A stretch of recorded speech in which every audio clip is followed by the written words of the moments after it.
Hello and welcome to Achieving Quality Spirometry Testing. This is your Spirometry Competency self-study portion, so let's begin.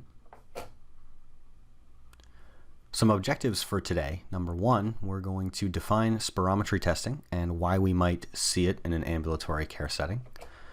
Secondly, we want to identify two of the important lung volumes that we're measuring with spirometry because it's important to understand what we are actually looking at with this test. And then we're going to spend the majority of our time on the procedure and some coaching cues for the actual spirometry maneuver for each attempt. And then we will identify some steps to keep the quality of the spirometry testing in your office high and consistent over time. So let's begin with our definition. What is spirometry? Well, it is a physiological test that we use to measure how an individual is inhaling or exhaling volume of air over time. So we are basically looking at the flow of air. How are they able to move air in and out of their lungs? And we're really looking at those volumes. So why would we see it in an ambulatory care setting? Well, essentially that's going to fall into one of two categories. It could be diagnostic, so we might be looking at some signs and symptoms that a patient is having, trying to diagnose what's going on. We might be looking at a known disease and just the effect of that disease on somebody's lung function.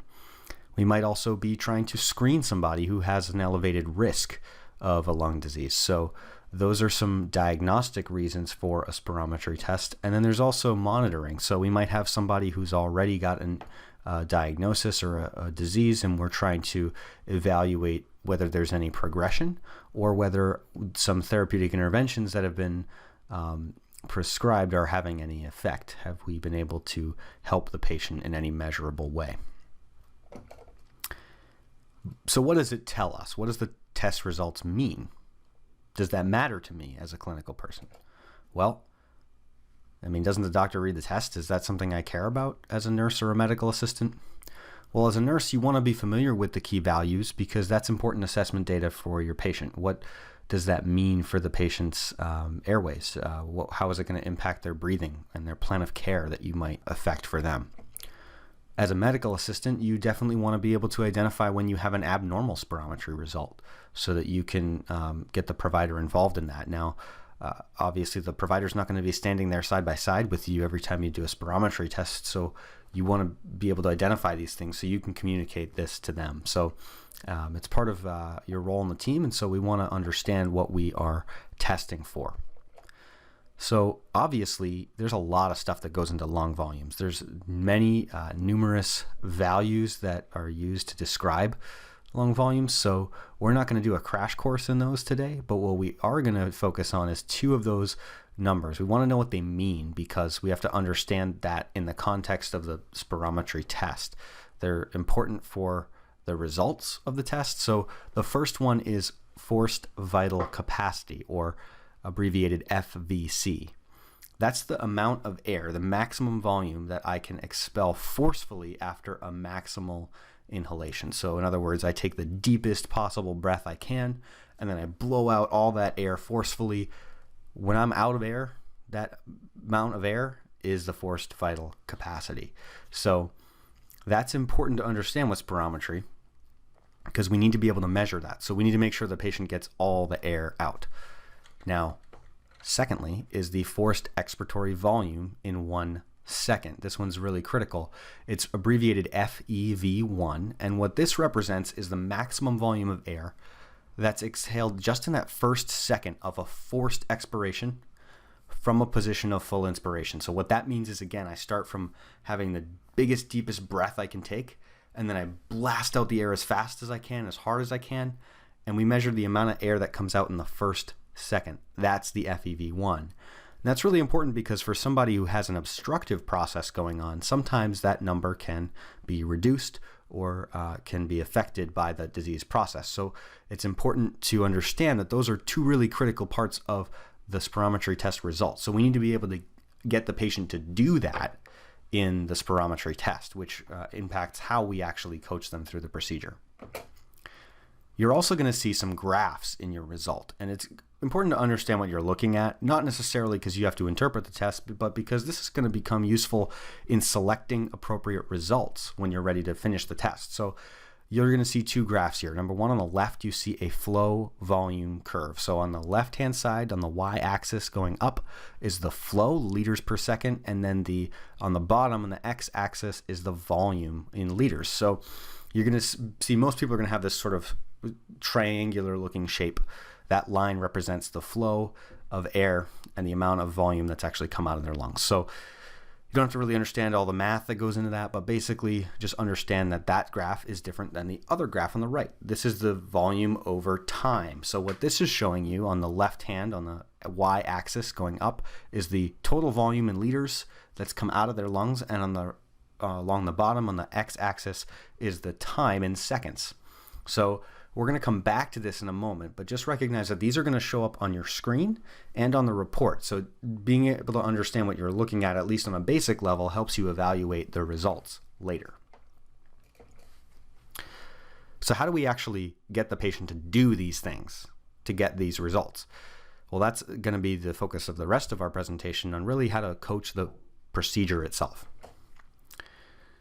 But before we do that, we need to make sure we have the right information about the patient to begin with. So in the intake process and setting up your test, there's some things you want to pay attention to. Number one, you want to make sure that we have an accurate and current height and weight on the patient. So you want to measure it the day of.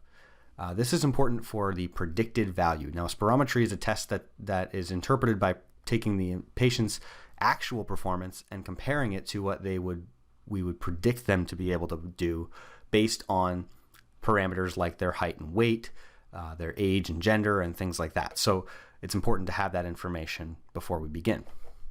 Second, we need to know their smoking status. Are they currently a smoker, formerly a smoker, not a smoker?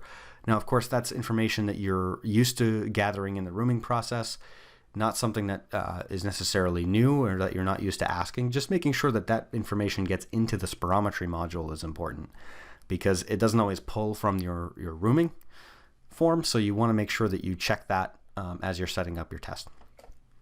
Third, and maybe a little bit less familiar, is confirming the patient's race. This is also important for the predicted value. So this might not be something we're used to asking in the clinical process. It typically would be something the patient fills out on a new patient form, or they might talk about at check-in, but typically we're not talking to patients about their race.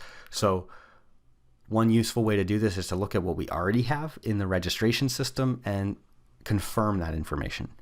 It's a good way to frame that. And then just making sure that the patient understands why we're asking the question, that it has to do with the clinical interpretation of the test, because otherwise it can seem like it's sort of unrelated. And then finally, we of course want to explain the procedure to the patient. So by the end of today's presentation, hopefully you'll have an idea of the basic process and how the procedure goes, so that you can give the patient a quick overview of what is going to happen in the test.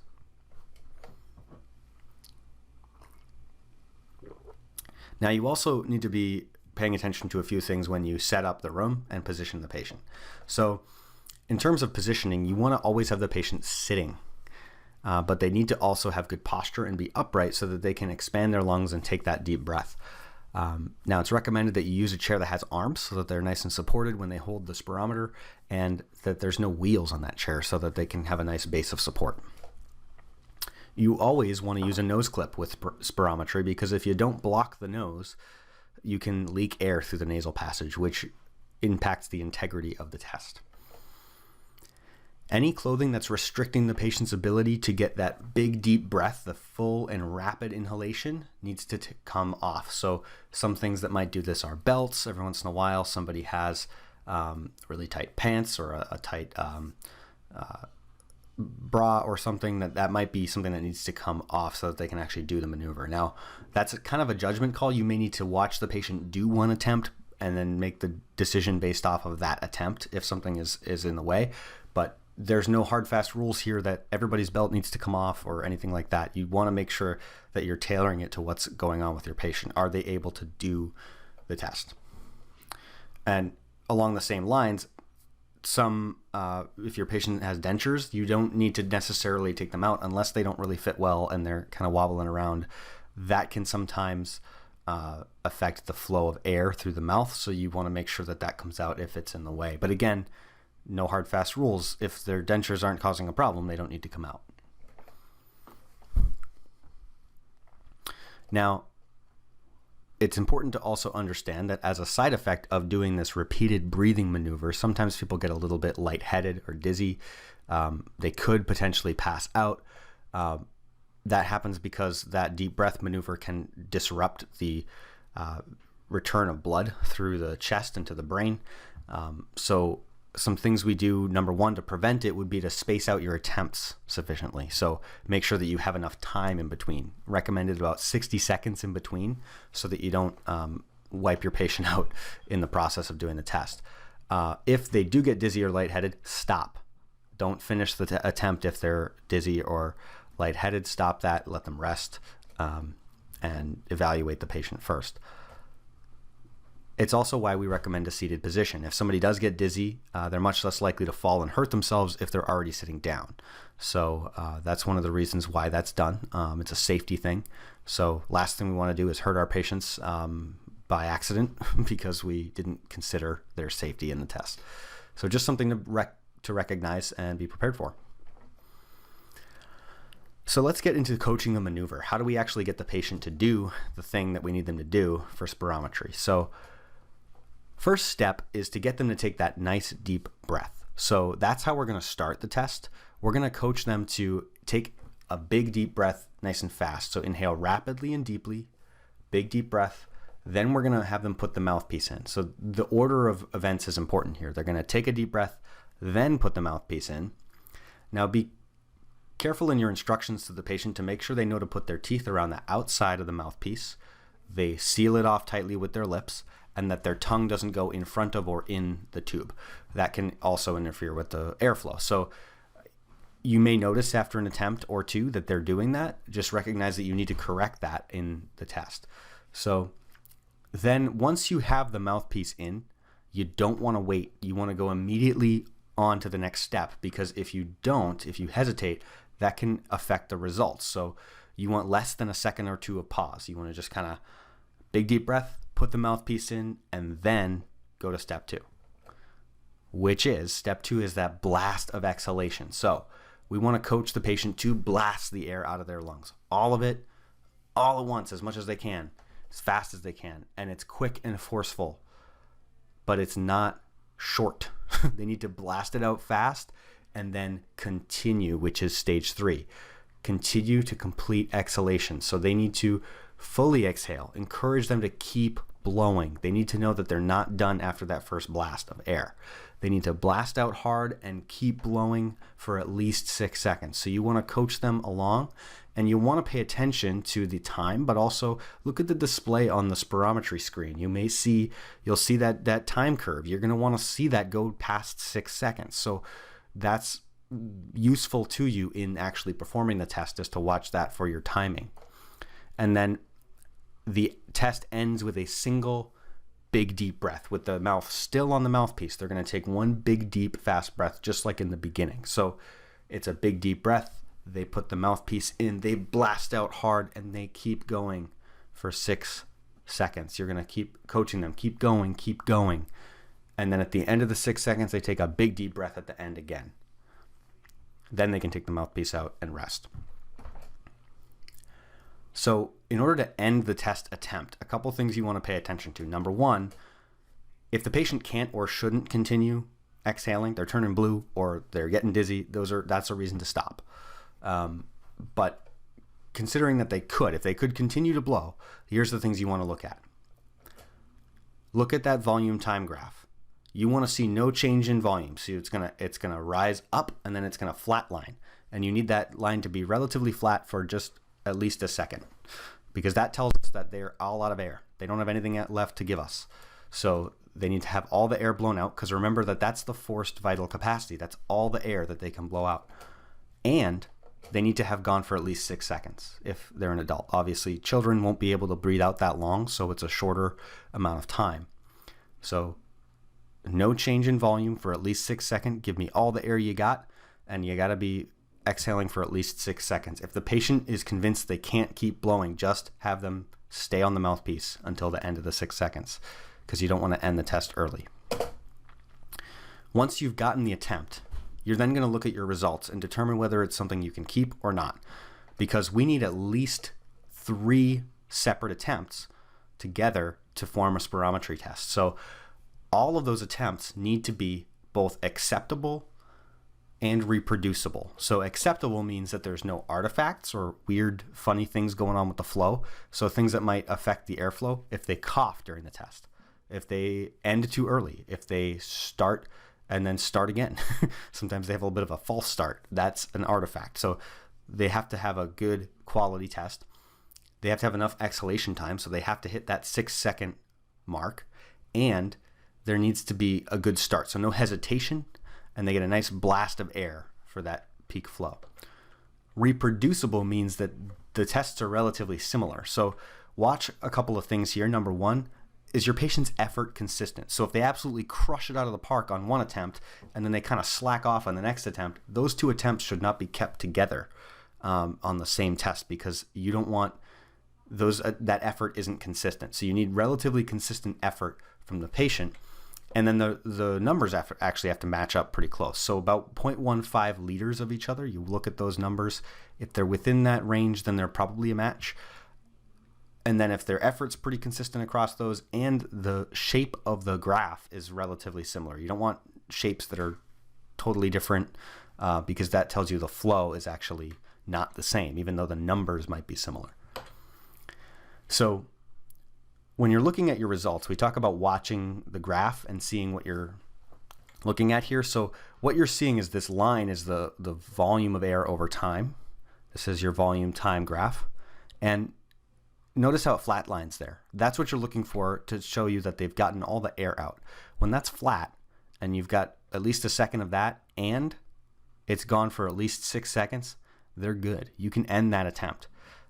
So that also tells you that you have enough. That's partially an acceptable result. Now the other graph is going to look like this. This is that triangle, your flow volume curve. What you're looking at here is a good start. So there's no hesitation. It goes straight up.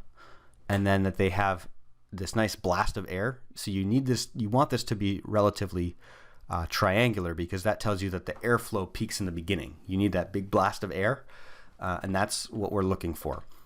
What we don't want is this kind of long, slow curve. Now, sometimes you might have patients who can only do something like that, and that can happen. But what you don't want is for your shapes, if I was to do 2 tests and one of mine was the black line and the other was the green line here, those 2 results are not reproducible because they're not similar. So we don't want 2 kind of wildly dissimilar results in our test. So we need them to be relatively matched. Now, do you need to document anything after you've done the test? Well, a couple things you might want to take note of. Were you able to get acceptable results? Did the patient cooperate with the test? Did they give good effort? Were they having any symptoms during the test? That's an important thing to note. And then their smoking history is going to be documented in the rooming notes, but also in the spirometry report itself. So some things to think about maybe jotting down after you've done the test. Some examples of what you might put in there are: all results were acceptable and reproducible. This means I was able to obtain good results from the patient. Effort and cooperation were both good throughout testing. Patients complaining of a cough for the past 2 weeks. Now, the provider may know that. That might be something that they know, and there might already be a history there, which you don't need to duplicate. But if it's new information, it might be worth pointing out. Or maybe they actually had symptoms during the test. That's something you want to document because it might impact the results. Now, the flip side of this is, what if you're not able to get acceptable and reproducible results? Or if the patient's effort wasn't really all that good, or they couldn't understand the instructions? Those are things that impact the reliability of the test and should be documented if that's the case. So some final thoughts on quality assurance. How do we keep the quality of our tests high in the office? Well, first, with equipment, there's important things we got to do with our gear, because that stuff can deteriorate, it can break, and so we want to make sure that we're taking care of it. So with the spirometer itself, you want to inspect it on a regular basis, because the hoses and wires sometimes can dry out, crack, kink, so you want to check that and make sure that they're all good. And also, you want to calibrate it every day. It has to be calibrated every day to be able to trust those results. And your spirometry program will prompt you if it hasn't been calibrated. It'll say, do you want to calibrate? So just get in the habit of creating a process around that where somebody is calibrating that every morning or every night so that it's done every 24 hours. And then the syringe itself that you use, that big blue thing to calibrate the spirometer, that has to be calibrated every year. And the manufacturer does that. So you might want to look through your documentation for your spirometer, see if you can find their contact info, get in touch with them about how that process works. Because if we don't calibrate the syringe, then we can't trust our calibration tests, which means we can't trust our spirometry tests. And then finally, there's other equipment, of course, that comes into play. We talked about getting height and weight. Well, that means that the stuff we use to measure height and weight needs to be calibrated and working properly. And of course, our chairs, furniture, etc. in the practice should be safe for the patients to use. Finally, your competence as a staff member in doing the test is a big part of the quality assurance. So how's this process going to work? Well, of course, you're taking this course, so that's the first step. That's one time. We'll go through this. And then, of course, this isn't going to be enough for you to go and get great spirometry tests with your patients. So we want you to see this in real life. And the way you're going to do that is at the PFT lab. We've arranged with the PFT lab for you to actually do 4 hours of observation. You're going to see a ton of spirometry tests in that time frame, and you're going to see an expert coach somebody through that test and see what it really looks like with a real patient. Then you'll go back to the practice and you'll try this on your patients. And somebody's going to validate your skills with a checklist.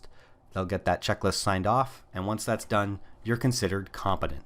And so you'll be able to do this independently, but we do want to encourage you to monitor your own skills.